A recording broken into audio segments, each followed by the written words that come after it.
Um garoto pobre sonha em ser um jogador de futebol para ganhar uma Copa do Mundo pro Brasil, só que ele começa a enfrentar várias dificuldades, como o preconceito e também a falta de dinheiro. Fala galera, iremos acompanhar Pelé, o nascimento de uma lenda. Então bora dar aquela força pro canal e se inscrever e caprichar no like para bater a meta de 8.251 likes. E agora, bora lá!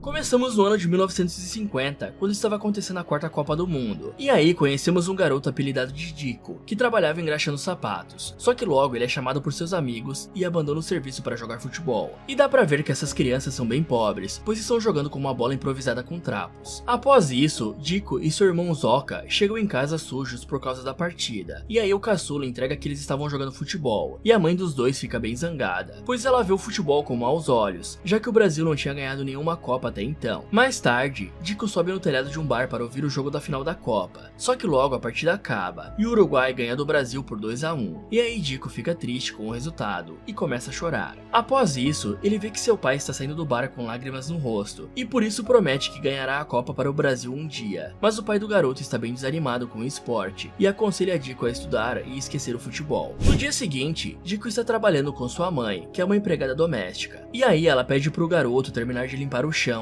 e deixa o local. Só que logo, um jovem que mora lá chega conversando com seus amigos sobre futebol. Então o Dico fica animado em participar e fala que quer ser como o Pelé. Só que os rapazes começam a debochar dele, pois o garoto basicamente confundiu o apelido do goleiro do Vasco, que é Bilé e não Pelé. E por pura maldade, José derruba o balde que o garoto estava usando para limpar o chão. Então logo a mãe dele chega lá e se desculpa para não perder o emprego, apesar de Dico não ter feito nada demais. Mas antes de sair de lá, Dico rouba um folheto de um campeonato amador que aqueles jovens estavam conversando sobre. Já no dia do campeonato de Bauru, o garoto acha um jeito de jogar escondido sem a mãe dele saber. E aí vemos que Yuri costurou uniformes para o time, usando o lençol da cama da sua casa. Só que o do fofinho ficou pequeno demais, e ele decide jogar sem. E após algumas rodadas, o time do Dico consegue ganhar várias partidas. Só que a atenção das pessoas está toda focada no time dos reis, que são aqueles mesmos jovens que humilharam Dico. E aí José vê que os garotos não têm chuteiras para jogar, e começa a debochar deles. Então Dico diz que eles precisam comprar umas, e o fofinho tem a ideia de roubar sacos de amendoins de um caminhão que estava próximo, para depois vender para os moradores e assim juntar grana para comprar as chuteiras. E aí os garotos fazem isso, e José chega na barraquinha deles e começa a debochar do Dico, o chamando pelo apelido de Pelé. Mas aí o garoto se irrita de vez e dá um tapa na cara do José. Com isso, ambos os times começam a brigar, parecendo The Warriors brasileiro. Só que mais tarde, Dico chega em casa com a boca machucada e mente que apanhou da professora dele. Só que o pai do garoto percebe que ele está mentindo e decide acobertar, pois quer apoiar o sonho do Dico de virar um jogador profissional. Já na final do campeonato, Fofinho mostra que conseguiu comprar chuteiras usadas pro time. E aí o narrador começa a apresentar os times e chama Dico de Pelé, pois José mentiu sobre o apelido do garoto só para provocá-lo. Então o narrador informa que Valdemar de Brito está assistindo a partida, sendo esse um jogador famoso que representou o Brasil na Copa de 34. Com isso a partida começa e os reis logo marcam 4 gols. Só que Dico percebe que o seu pai está assistindo e decide tirar aquelas chuteiras enormes para jogar o futebol raiz que ele está acostumado. E aí ele começa a visualizar que está jogando na sua vila e não no campo de futebol. Portanto, Dico dribla vários jogadores dos reis e marca um golaço, impressionando a todos. Vendo isso, os amigos do garoto também tiram as chuteiras e eventualmente eles conseguem deixar a partida mais equilibrada. Só que infelizmente os reis vencem por 6-5.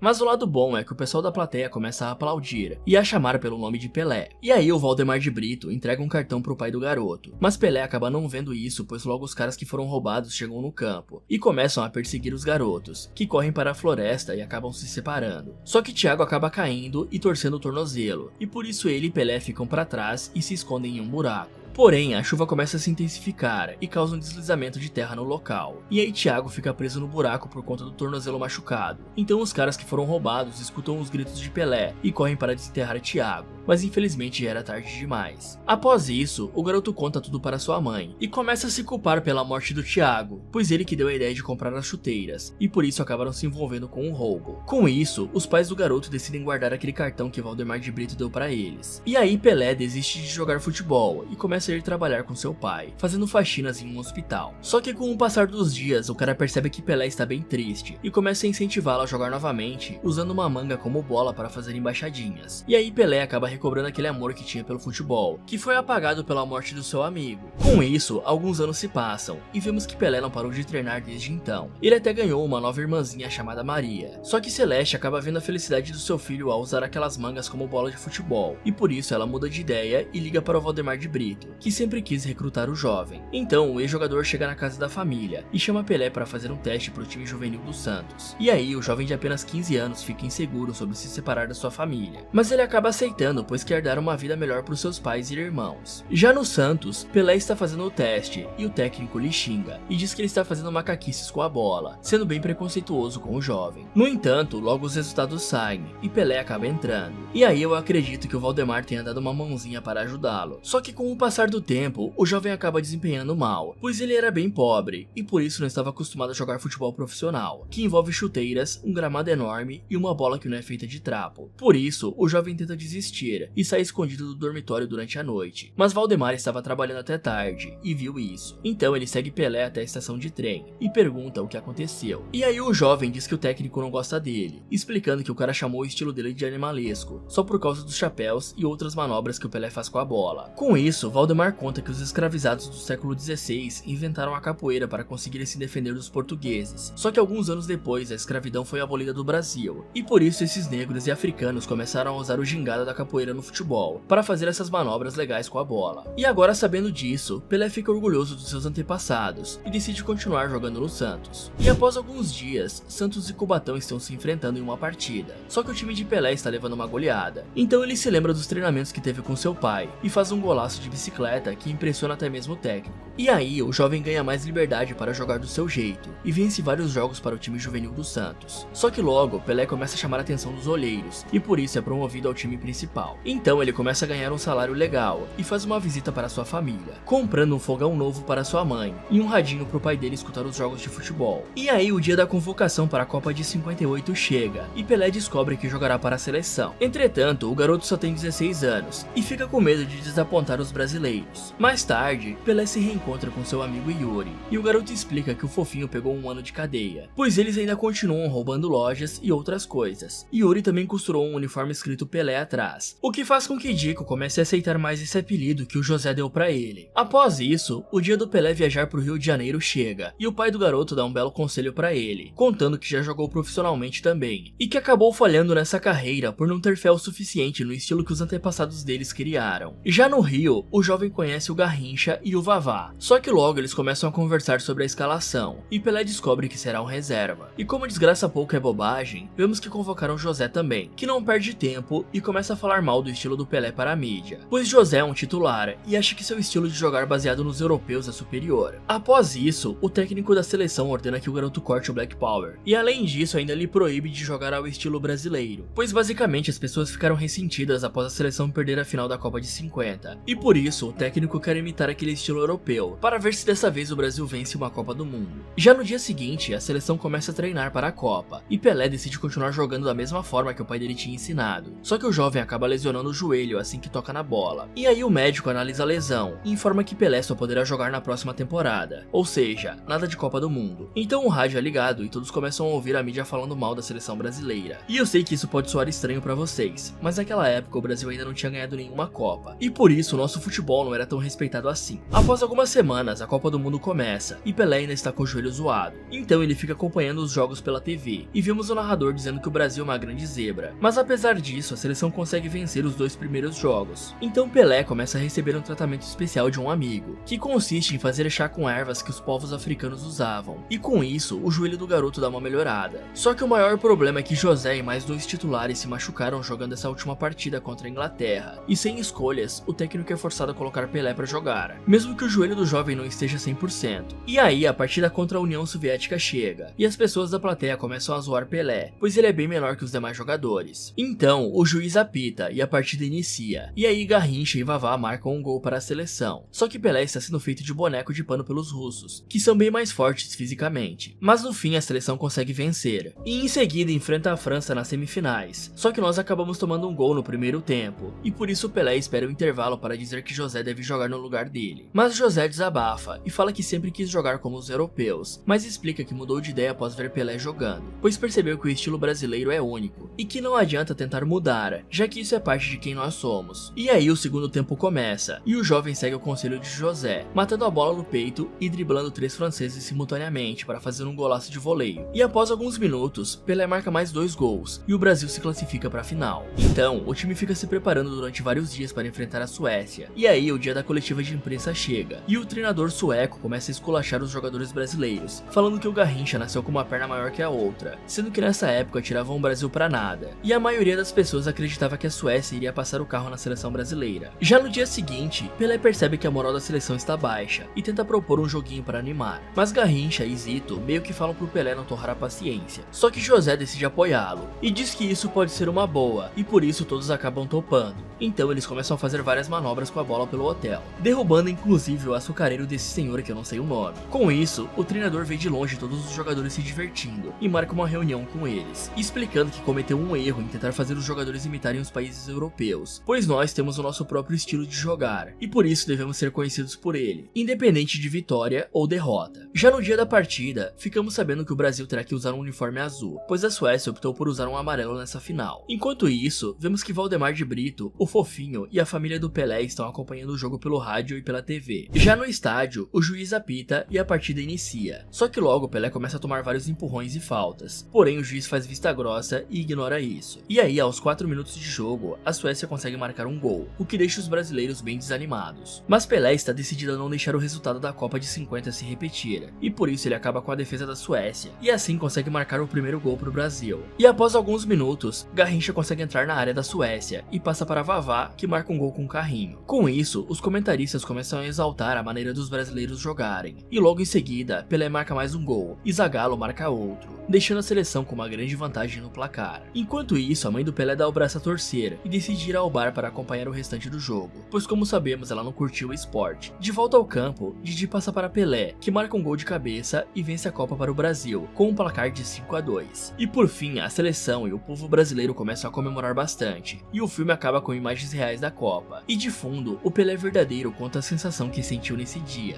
explicando que tinha se passado pouco mais de um ano desde que saiu de casa, mas que para ele isso aconteceu num piscar de olhos. Fala galera, quem você acha que vai vencer essa Copa? E qual o seu palpite pro placar final? Me contem nos comentários. E como vocês sabem, o nosso querido rei do futebol está passando por um momento difícil, e por isso a nossa equipe está mandando boas energias e torcendo pela sua recuperação. Muito obrigado por assistir galera, e até o próximo. E pessoal, eu estou com um novo projeto, sim, mais um canal. Dessa vez estamos passeando pelas terras dos games, e se você curtiu esse vídeo, com certeza vai gostar do Resumindo Games, onde vamos falar de vários jogos, contando suas histórias de uma forma bem dinâmica e imersiva para vocês. Então corre lá e aproveita para ver esse vídeo aqui, ou dá uma olhada nessas sugestões do Resumindo Filmes. Muito obrigado por assistir e até o próximo.